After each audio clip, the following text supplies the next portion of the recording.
নমস্কার, BTN prime টাইমে আপনাদের স্বাগত জানাই। রয়েছে আমি সঙ্গীতা। আজকের হেডলাইন্স।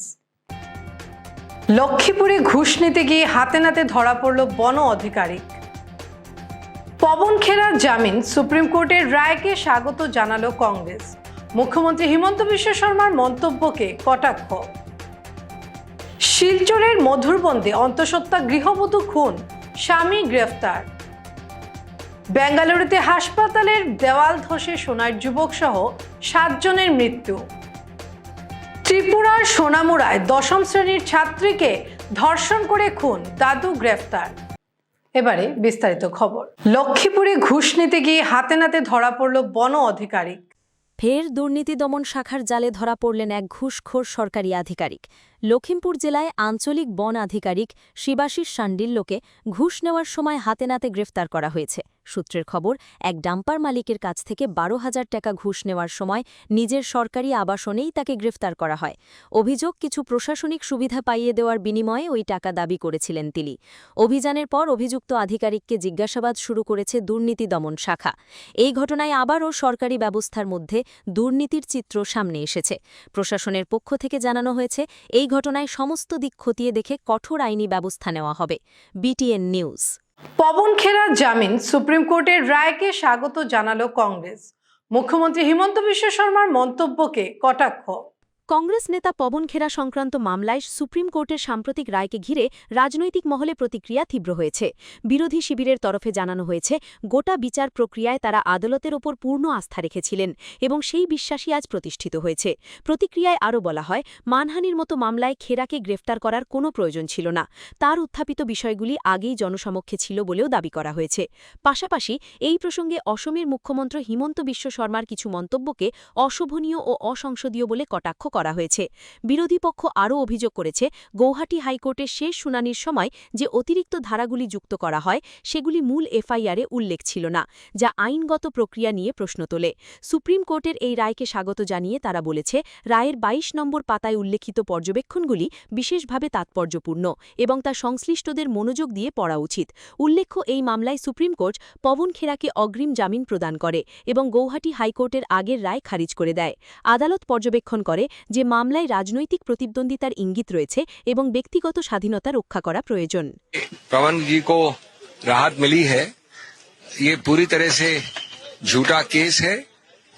माननीय उच्च न्यायालय ने सही रूप से सुन के हमको कल विस्तृत रूप से ये हमको आंतरिक आदेश दिया है। मैं आशा और विश्वास करता हूं कि इस प्रकार की प्रतिशोध की राजनीति, इस प्रकार की दबाव की राजनीति बंद हो।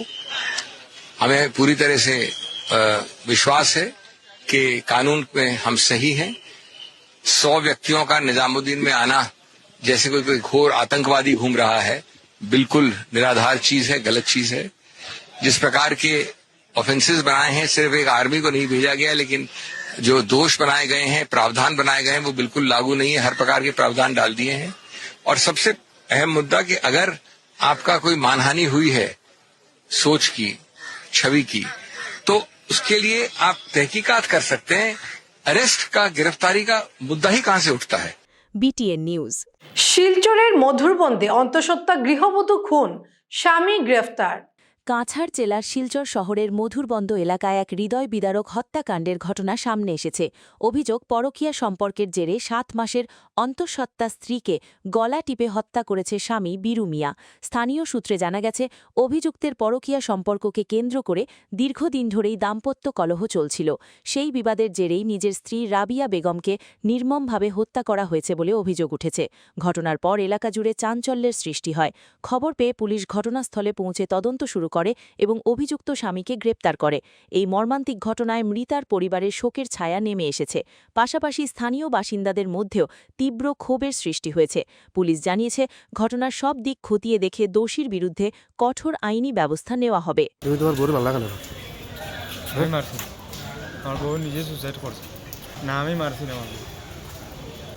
তুমি আধাখান প্রেম করলা কেন তোমার বউ থেকে? প্রেম করছি স্যার, ওখানে ঠিক আছে, কিন্তু বউ মারছি না, মারছি না। আমি প্রেম করছি ঠিক আছে, আমার বউয়ের সন্দেহ করছে, ওটাও ঠিক আছে। বেঙ্গালুরুতে হাসপাতালের দেওয়াল ধসে সোনার যুবক সহ 7 জনের মৃত্যু। কর্ণাটক রাজ্যের বেঙ্গালুরুর শিবাজীনগরে প্রবল ঝড় বৃষ্টির মধ্যে হাসপাতালের সীমানা দেওয়াল ধসে কাছাড় জেলার সোনাইয়ের এক যুবক সহ মোট ৭ জনের মারমিক্ত মৃত্যু হয়েছে। নিহত যুবক শিবপুর জিপির রূপাইবালি গ্রামের বাসিন্দা পাখিমিয়া লস্করের পুত্র আক্তার হোসেন লস্কর ওরফে নাসিম। তার বয়স ছিল মাত্র ১৮ বছর। জানা গেছে অসুস্থ ক্যান্সার আক্রান্ত বাবার চিকিৎসা ও সংসার চালানোর দায়িত্ব কাঁধে নিয়ে অল্প বয়সেই কর্মসূত্রে বেঙ্গালুরু গিয়েছিলেন আক্তার। বুধবার বিকেলে প্রবল ঝড় বৃষ্টির সময় কর্মস্থল থেকে ফেরার পথে সড়কের ফুটপাতের অস্থায়ী শেডের নিচে আশ্রয় নেন তিনি। তখন সেখানে আরও কয়েকজন পথচারীও দাঁড়িয়েছিলেন। হঠাৎ প্রবল ঝোড়ো হাওয়ার তাণ্ডবে ফুটপাত ঘেঁষা হাসপাতালের পুরনো সীমানা দেওয়াল ভেঙে পড়ে। ঘটনাস্থলেই মৃত্যু হয় আক্তার সহ ৭ জনের। নিহতদের মধ্যে একটি শিশুও রয়েছে। এদিকে আক্তারের মৃত্যু সংবাদে নিজ গ্রাম রূপাইবালিতে নেমে এসেছে শোকের ছায়া। পরিবারের একমাত্র উপার্জনকারী ছেলেকে হারিয়ে দিশেহারা আত্মীয় স্বজন। সূত্রে জানা গেছে আইনি প্রক্রিয়া শেষে শুক্রবার বিমানযোগে আক্তারের মৃতদেহ শিলচরে আনা হচ্ছে। BTN news, Silchar. ত্রিপুরার সোনামুড়ায় ১০ম শ্রেণীর ছাত্রীকে ধর্ষণ করে খুন, দাদু গ্রেফতার। ত্রিপুরার সোনামুড়ায় ১০ম শ্রেণীর এক ছাত্রীকে ধর্ষণ করে খুনের অভিযুক্ত দাদুকে গ্রেফতার করা হয়েছে। চাঞ্চল্যকর এই ঘটনাটি ঘটেছে সোনামুড়া থানা এলাকার চন্দনমুড়ায়। অভিযুক্ত দাদু প্রাণবল্লভ দাসকে শুক্রবার সকালে গ্রেফতার করেছে পুলিশ ও স্থানীয় সূত্রে জানা গেছে ১০ম শ্রেণীর ওই ছাত্রী বাড়িতে দাদু ঠাকুমার সঙ্গে থাকত, মা নেই, বাবা চেন্নাইতে কর্মরত। অভিযোগ, বেশ কিছুদিন ধরেই দাদু প্রাণবল্লভ দাস নাতনিকে যৌন নির্যাতন করতেন। কয়েকদিন আগে মেয়ে তার বান্ধবীর নিকট বিষয়টি জানায়। অভিযোগ, ঘটনা ফাঁস হয়ে যাওয়ার ভয়ে বুধবারই নাবালিকাকে শ্বাসরোধ করে খুন করেন অভিযুক্ত দাদু। বুধবারে বাড়ির পাশের এক বান্ধবী মেয়েটি ডাকতে আসলে ঘরে ঝুলন্ত অবস্থায় দেখতে পায়। খবর যায় সোনামুড়া থানায়। পুলিশ এসে মৃতদেহ ময়না তদন্তের জন্য পাঠায় এবং পরিবারের সদস্যদের জিজ্ঞাসাবাদ শুরু করে। জেরায় ভেঙে পড়ে অভিযুক্ত প্রাণবল্লভ দাস। ধর্ষণ ও খুনের কথা স্বীকার করেন বলে পুলিশের দাবি। নৃশংস ঘটনায় গোটা সোনামুড়া মহকুমায় তীব্র চাঞ্চল্য ছড়িয়েছে। অভিযুক্তের কঠোর শাস্তির দাবিতে সরব হয়েছেন স্থানীয় বাসিন্দারা। আমি এর দূরে বলতে চাই যে আমার বোনের সাথে যে ঘটনাটা ঘটছে অনেক বড় এটা দুর্ঘটনা। আমি এটার একটা ন্যায্য সুষ্ঠু বিচার চাই। দোষীদের আর যারা এর সঙ্গে জড়িত তাদের কঠোর শাস্তি হোক।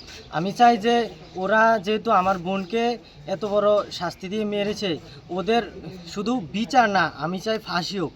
এটা আমি শুধু বলছি না, গ্রামবাসীরা সবাই বলছে। আপনার কিরকম বোন? আমার কাকাত্ব বোন, মানে একই পাড়ার? একই পাড়ার, আমাদের গোষ্ঠী। আচ্ছা আচ্ছা। আমি বিগত 2 বছর ধরে চেন্নাই থাকি। তো হঠাৎ আমার বাড়িতে মেসেজ যায় আমার মোবাইলে, কল আসার পর আমি ফোনটা ওঠার পরে আমাকে বলে আমার মেয়ে নাকি সুইসাইড করেছে। তো তাড়াতাড়ি আমি চেন্নাই থেকে বাড়ি ফেরার পর আমি খবর নেই কি হয়েছে, কি আসে বিষয়। তো আমি খবরটা পাই যে আমার মেয়ের সাথে নাকি আমার বাবার সম্পর্ক। হ্যাঁ, ওকে রাত্রে আমি ওকে বিশ্বাস করে মা বাবার কাছে রেখে গিয়েছিলাম।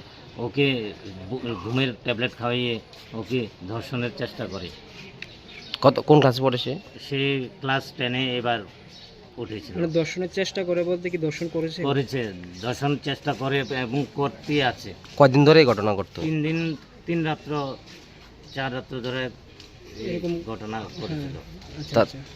তারপরে কি করেছে সে আপনার মেয়ে? তারপর আমার মেয়ে শেষ মানে জানাইছেন কেউ আশেপাশে? আপনাকে জানাইছে ওর বান্ধবীদেরকে জানাইছে। হ্যাঁ, জানিয়ে অডিও ভাইরাল করছে। তো আমরা এই অডিওতে জানতে পারি যে এরকম ঘটনা ঘটছে। এখন আবার আপনার বাবা স্বীকার গেছেন এই ঘটনাটা? এখন আমার বাবা তো স্বীকার যায় নাই, মেডিকেল রিপোর্টটাও এখনো আসেনি, কিন্তু আমার মা স্বীকার গিয়েছে যে বালিশ চাপা দিয়ে ওকে হত্যা করা হয়েছে। মানে এই ঘটনার পর বালিশ চাপা দিয়েছে? মানে বালিশ চাপা দিয়ে মেরে ওকে কি করেছে? মানে বালিশ চাপা দিয়ে মেরে ওকে লটকিয়ে রেখে দিয়েছে ঘরে চন্দনমুড়াতে। মানে আপনার বাড়িতে? আমার বাড়িতে। আপনার বাবার নাম? আমার বাবার নাম প্রাণবল্লভ দাস। বয়স কত হবে? বয়স 69-70। ওনাকে কি থানাতে পুলিশ এনেছে? হ্যাঁ, ওনাকে গ্রেফতার করা হয়েছে। আমার মাকেও গ্রেফতার করা হয়েছে। আচ্ছা, এর সাথে আর অন্য কারোর জড়িত আছে বলে জানেন? এটা এখনো প্রুফ হয়নি, এখনো বাইরেনি। মারা গেছে, এটা কি তোমার বান্ধবী? কবে থেকে ক্লাস সাথে পড়ো? মানে শুরুর থেকে তার লগি। ওই দিন যেদিন ঘটনা হয়েছে কি দেখছো তুমি? কি মানে আমি তার বাড়িতে গেছি, আমি তার ঠাম্মারে কইছি যে চুমকি কই, তারপরে কইতাছে চুমকি মানে ঘরে নাই কই দেখতাম, এখন কইতাছে স্কুলের ড্রেস টেস নামকে আছে। তারপর আমার তাই ঘরটা অন্ধকার আসলো, তারপর আমার টর্চ লাইট দিয়ে দিয়েছে হাতে, আমি হে করে দেখি মানে তাই। লটকানো তীরে লটকানো। তারপর কি করছো তুমি? তারপর আমি ঘর থেকে বাইরে গেছি, তারপর তাদের আমি সবাই জানাইছি যে তাই এমন এমন করে লেগেছে, আমি ঘরে গেছিলাম। কে নামাইছে পর তোরে হেরান আমি দেখছি না, কিছু দেখছি না। তখন তুমি আর বুঝতে পারতেছো না, তাই তোমাদের কোনো কিছু কইছিল না কোনো সময় যে তার সাথে এই ঘটনা ঘটছে? মানে দিন কাদের এমন হয়েছিল, এর আগের দিন আমরা ফাইভে গেছিলাম বিকালবেলা, তারপর আমরা কই যাচ্ছি যে তার লোকে তো দাদু এমন এমন করতো, তারপর আমরা কইছে হেল্প করতাম তাইরে, তারপর আমরা কইছে ঠিক আছে ওরা হেল্প করুন। মানে মানে কবে নাগাদ এমন হইতেছে কি 1-2 দিন না মাস এমন মানে কি তাই কইছে? কইছে মানে 3-4 দিন ধরে তার লোকে এমন হইতাছে। ও তারপরে তোমরা পুলিশে জানাইছো না? তাই আমরা মানে প্রমিস করছে কেউ না কইতাম, আমি কইছি তোর বাবারে জানা, তাই কইছে না জানাই। মানে যেদিন তোমার সাথে কথাটা কইছে আর পরের দিনই কি হের এই সুইসাইডের অবস্থা? কি মনে করো তো মানে তাকে সুইসাইড করছে না? আমার মনে হয় না তাই করছে। মানে সুইসাইড করছে না মনে করতেছে, মানে তার মানে মেরে ফেলা হয়েছে এরকম? তুমি কি বাড়ির পাশে তুমি? BTN news Agartala. ভোট গণনা ঘিরে প্রস্তুতি, কাছাড়ে বিজেপির প্রশিক্ষণ কর্মশালা। ভোট গণনা প্রক্রিয়াকে সুসংগঠিত ও স্বচ্ছভাবে সম্পন্ন করার লক্ষ্যে ভারতীয় জনতা পার্টি কাছাড় জেলা কমিটির উদ্যোগে গুরুত্বপূর্ণ প্রশিক্ষণ কর্মশালা অনুষ্ঠিত হয়েছে। শিলচরের বিজেপি কার্যালয়ে আয়োজিত এই কর্মশালায় কাউন্টিং এজেন্টদের বিভিন্ন দিক নির্দেশনা দেওয়া হয়। দলীয় সূত্রে জানা গেছে, কর্মশালায় ভোট গণনার সময় অনুসরণীয় নিয়মকানুন, প্রতিটি ভোটের সঠিক মূল্যায়ন এবং সম্ভাব্য জটিলতা মোকাবিলার বিষয়ে বিস্তারিতভাবে প্রশিক্ষণ দেওয়া হয়, যাতে গোটা প্রক্রিয়া সুষ্ঠু ও নির্ভুলভাবে সম্পন্ন হয়। অনুষ্ঠানে উপস্থিত ছিলেন কাছাড় জেলা বিজেপির সভাপতি রূপম সাহা, লোকসভা সাংসদ পরিমল শুক্লবৈদ্য, রাজ্যসভা সাংসদ কনাদপুর কায়স্থ, মন্ত্রী কৌশিক রায় এবং প্রাক্তন জেলা সভাপতি বিমলেন্দু রায়। এছাড়াও জেলার বিভিন্ন বিধানসভা কেন্দ্রের বিজেপি প্রার্থী অমিয় কান্তি দাস, রাজদীপ গোয়ালা, কমলাক্ষ দে পুরকায়স্থ ও কিশোর নাথ উপস্থিত ছিলেন। কর্মশালায় জেলা পদাধিকারী ও অন্যান্য নেতৃবৃন্দ অংশগ্রহণ করেন। বিজেপির পক্ষ থেকে জানানো হয়েছে, গণতন্ত্রের এই গুরুত্বপূর্ণ পর্যায়ে প্রতিটি ভোটের মর্যাদা রক্ষা এবং স্বচ্ছতা বজায় রাখতে দল সর্বদা প্রতিশ্রুতিবদ্ধ। আজ পবিত্র বুদ্ধ পূর্ণিমা, অসম জুড়ে ভক্তি ও শ্রদ্ধায় উদযাপন। আজ পবিত্র বুদ্ধ পূর্ণিমা। অসমে বৌদ্ধ ধর্মাবলম্বীদের কাছে এটি একটি অত্যন্ত গুরুত্বপূর্ণ ধর্মীয় উৎসব। এই দিনেই গৌতম বুদ্ধের জন্ম, বোধিলাভ এবং মহাপরিনির্বাণ, এই তিনটি তাৎপর্যপূর্ণ ঘটনার স্মরণ করা হয়। বুদ্ধ পূর্ণিমার শান্তি, সহিষ্ণুতা ও অহিংসার বার্তা বহন করে সমাজে এক ইতিবাচক প্রভাব ফেলে। অসমের টাই ফাকিয়াল, টাই খামতি, টাই আইতন, চিংফো প্রভৃতি জনগোষ্ঠীর মধ্যে এই উৎসব বিশেষ উৎসাহ ও উদ্দীপনার সঙ্গে পালিত হয়। এই দিন ভোর থেকেই বৌদ্ধ বিহারগুলিতে ভক্তদের ভিড় দেখা যায়। তারা একত্রিত হয়ে প্রার্থনা করেন, গৌতম বুদ্ধের জীবন ও উপদেশ নিয়ে আলোচনা করেন এবং দান ধ্যানের মতো ধর্মীয় আচার সম্পন্ন করেন। অনেক বিহার ফুল, প্রদীপ ও রঙিন পতাকায় সজ্জিত করা হয়, যা এক পবিত্র ও শান্তিপূর্ণ পরিবেশ সৃষ্টি করে। অন্যদিকে এই দিনটি রাজ্যের বিভিন্ন মন্দির ও সত্রেও পালন করা হয়। প্রায় ৩৭০ বছরের ঐতিহ্য বজায় রেখে বটদ্রবা থানার নরোয়া সত্রে বৃহস্পতি রাত থেকেই পালনাম সেবা অনুষ্ঠিত হচ্ছে। জানা যায়, ১৬৫৬ খ্রিস্টাব্দে আই কনকলতা ও দামোদর আতা বটদ্রবা থান পুনরুদ্ধারের পর থেকেই বুদ্ধ পূর্ণিমার তিথিতে এই পালনাম সেবার ধারাবাহিকতা বজায় রয়েছে। বুদ্ধ পূর্ণিমা শুধু একটি ধর্মীয় উৎসব নয়, এটি সমাজের শান্তি, সম্প্রীতি ও ঐক্যের বার্তা ছড়িয়ে দেওয়ার এক গুরুত্বপূর্ণ মাধ্যম। অসমের বহু সাংস্কৃতিক সমাজে এই উৎসব বিভিন্ন জনগোষ্ঠীর মধ্যে পারস্পরিক সৌহার্দ্য ও সাংস্কৃতিক বিনিময়কে আরও সুদৃঢ় করে। একই সঙ্গে এটি মানুষকে নৈতিকতা, সহিষ্ণুতা এবং মানবতার পথে এগিয়ে যেতে অনুপ্রাণিত করে। News desk, BTN। বজালিতে রকিবুল হোসেনের তীব্র আক্রমণ, 2026-এ কংগ্রেস সরকার নিশ্চিত। অসমের বজালী জেলায় রাজনৈতিক উত্তাপ বাড়ালেন কংগ্রেস সাংসদ রকিবুল হোসেন। ভট্টদেব বিশ্ববিদ্যালয়ে স্থাপিত স্ট্রং রুম পরিদর্শনের পর সাংবাদিকদের মুখোমুখি হয়ে তিনি দাবি করেন, 2026 সালে রাজ্যে কংগ্রেস সরকার গঠন নিশ্চিত। তিনি অভিযোগ করেন, 2016 সালের মতো এবারও বিজেপি গাদ্দার চিপরাং রাজনীতির প্রসঙ্গ তুলে এক বিশেষ রাজনৈতিক পরিবেশ তৈরির চেষ্টা করছে। তার মতে, তখন কংগ্রেস সরকার দুর্বল হওয়ার সময় এই কৌশল ব্যবহার করা হয়েছিল এবং এবারও একই পথ অনুসরণ করছে বিজেপি।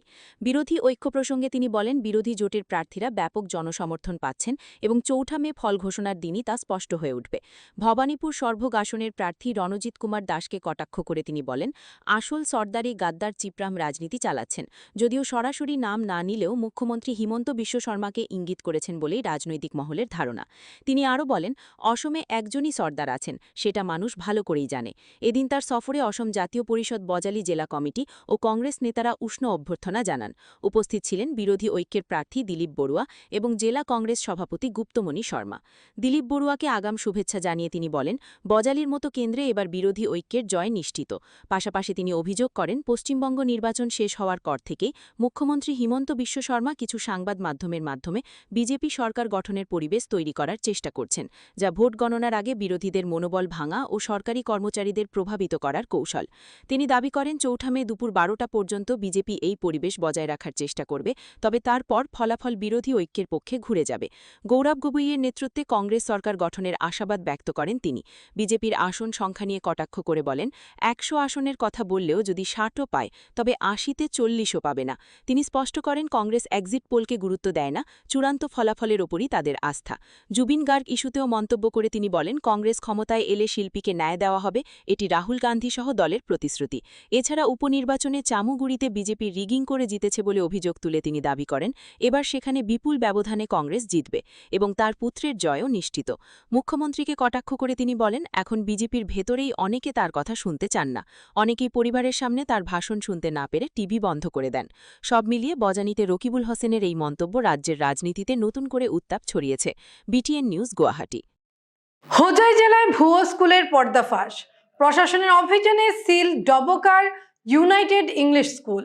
হোজাই, অসমের হোজাই জেলায় আবারও এক ভুয়ো বিদ্যালয়ের ঘটনা সামনে আসায় চাঞ্চল্য ছড়িয়েছে এলাকা জুড়ে। ডবকার ভেলগুড়ি এলাকার ইউনাইটেড ইংলিশ স্কুল নামে একটি প্রতিষ্ঠান ভুয়ো UDISC কোড ব্যবহার করে অবৈধভাবে পরিচালিত হচ্ছিল বলে অভিযোগ। বিষয়টি সামনে আসতেই জেলা প্রশাসন বৃহস্পতিবার বিদ্যালয়টি তাৎক্ষণিকভাবে সিল করে দেয়। সূত্রের খবর, স্থানীয় কয়েকজনের দায়ের করা অভিযোগের ভিত্তিতে তদন্ত শুরু হয়। তদন্তে উঠে আসে, স্কুলটির ব্যবহৃত ডাইস কোড 181005140007 নম্বরটি আসলে বরপেটা জেলার কপোহা আদর্শ জাতীয় বিদ্যালয় নামে বরাদ্দ, অর্থাৎ ভুয়ো নথির ভিত্তিতে দীর্ঘদিন ধরে স্কুলটি চালানো হচ্ছিল বলে অভিযোগ। বৃহস্পতিবার বিকেলে ডবকা রাজস্ব চক্র আধিকারিক চৈতালি রানী দত্ত এবং জেলা বিদ্যালয় পরিদর্শক রঞ্জন কুমার ডেকার উপস্থিতিতে স্কুলটি সিল করে দেওয়া হয়। অভিযোগকারীদের মধ্যে ভেলগুড়ির আফতাব হোসেন লস্কর সহ আরও দুজনের নাম জানা গেছে। অন্যদিকে বিদ্যালয়ের মালিক আব্দুল জলিল দাবি করেছেন, তিনি ডাইস কোডের জন্য। শিলচরে যৌথ মঞ্চের উদ্যোগে মহান মে দিবস পালন, রক্ত পতাকা উত্তোলন ও মিছিল। আন্তর্জাতিক শ্রমিক দিবস উপলক্ষে কাছাড় জেলার বিভিন্ন প্রান্তের পাশাপাশি শিলচরেও মহান মে দিবস উদযাপন করা হয় নানা কর্মসূচির মধ্য দিয়ে। বিভিন্ন কেন্দ্রীয় ট্রেড ইউনিয়ন, ফেডারেশন ও সামাজিক সংগঠনের সমন্বয়ে গঠিত শ্রমিক কর্মচারী যৌথ মঞ্চের উদ্যোগে দিনটি পালন করা হয় শ্রমিক সংহতি দিবস হিসেবে। এদিন শিলচরের শহীদ ক্ষুদিরাম মূর্তির সামনে রক্ত পতাকা উত্তোলন করা হয়। শহীদ বেদিতে মাল্যদান করেন দেবদত্ত বিশ্বাস। অনুষ্ঠানে মে দিবসের তাৎপর্য তুলে ধরে শ্রমিক শ্রেণীর স্বার্থ সংশ্লিষ্ট প্রস্তাব পেশ করেন সুপ্রিয় ভট্টাচার্য। প্রস্তাবের সমর্থনে বক্তব্য রাখেন সুব্রত নাথ, মিহির নন্দী, লোকনাথ দেব রায়, হায়দার হুসেন, অতীন দেব চৌধুরী, সুভাষ দেব, দেবদত্ত বিশ্বাস সহ অন্যান্য নেতৃবৃন্দ। সভায় সম্প্রতি প্রয়াত শ্রমিক নেতা রফিক আহমেদের প্রতি শ্রদ্ধা জানানো হয়। প্রতিকূল আবহাওয়া সত্ত্বেও শতাধিক শ্রমিক কর্মচারীর অংশগ্রহণে একটি মিছিল শহরের বিভিন্ন গুরুত্বপূর্ণ সড়ক পরিক্রমা করে নাজিরপট্টি গোলদিঘি মল চত্বরে গিয়ে শেষ হয়।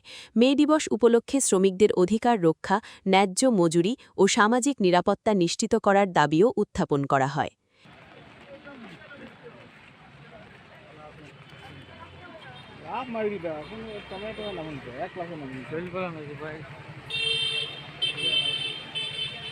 অল ইন্ডিয়া কিষাণ সভার পক্ষে যদি কেউ থাকেন, অরূপ চক্রবর্তী, ও জলিল দাস, আব্দুল জলিল,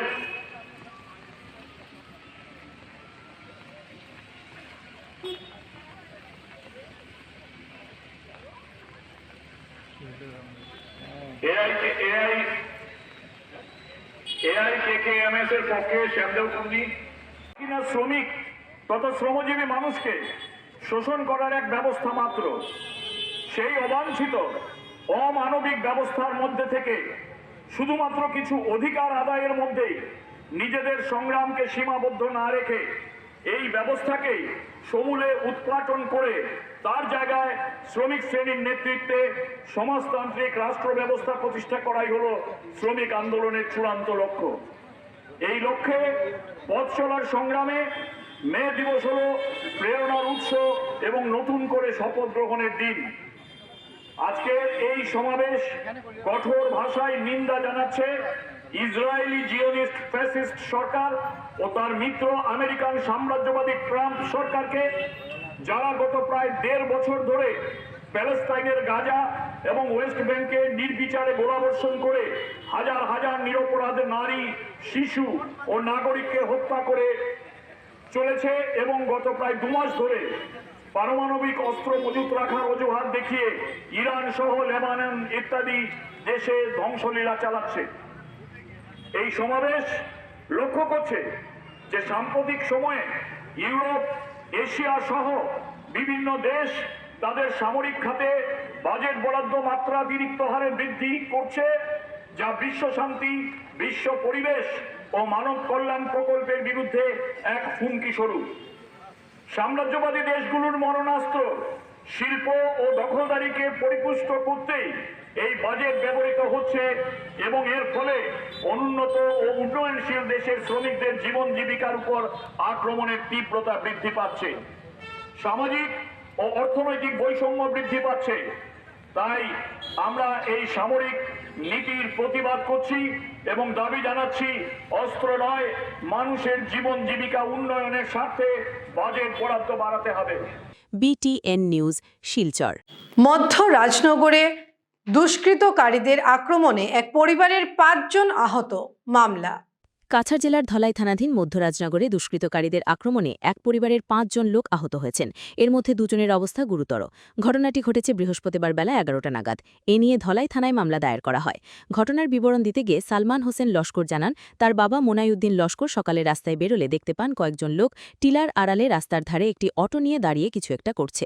তিনি তাদের জিজ্ঞাসা করলে সৈফুল নামে এক যুবক পিস্তল দেখিয়ে হুমকি দিয়ে সরে যেতে বলে। মোনাইউদ্দিন সোজা বাড়িতে গিয়ে ছেলেদের ঘটনাটি জানালে 2 ছেলে ও তিনি বেরিয়ে আসেন। মারপিটি না জড়াতে বলে পেছনে হয়ে মোনাইয়ের মেয়ে ও স্ত্রী আসেন, কিন্তু রাস্তার অটোর পাশে পৌঁছতেই পরিস্থিতির রণক্ষেত্রে পরিণত হয়। সৈফুলের হয়ে পরিবারের আরও 4 সদস্য মারপিটে জড়িয়ে পড়েন। সালমান জানান, সোনাজিয়া নামে এক ব্যক্তি তার ছোট ভাই সাদিক আহমদ লস্করকে ছুরি দিয়ে আঘাত করেন। কাঠ দিয়ে বাবা মোনাইউদ্দিনের মাথা ফাটিয়ে দেয়। এমনকি তার মা রত্না বেগম ও 12 বছরের বোন কুলসুমা বেগমকে মারধর করেন। বোনের হাত মারাত্মক আঘাতপ্রাপ্ত হয়। সালমান বলেন, সৈফুলরা মাদক ব্যবসার সঙ্গে জড়িত। তারা প্রায় সময় এলাকার লোকদের হুমকি ধামকি দিয়ে থাকেন। তিনি বলেন, সব বিষয় তুলে ধলাই থানায় 5 জনের বিরুদ্ধে FIR দাখিল করেছেন। পুলিশের কাছে তদন্ত সাপেক্ষে সুবিচার ও অভিযুক্তদের গ্রেফতারের দাবি জানিয়েছেন। এদিকে সৈফুলদের কোনো বয়ান পাওয়া যায়নি। আমার শোনায় মারছে, কদি মারছে, চাক্কু দিয়ে হাত খাটিছে আমার। রত্না বেগম লস্কর শোনায় আর বিফুলে ও তা মাতি ইসলাম করিয়া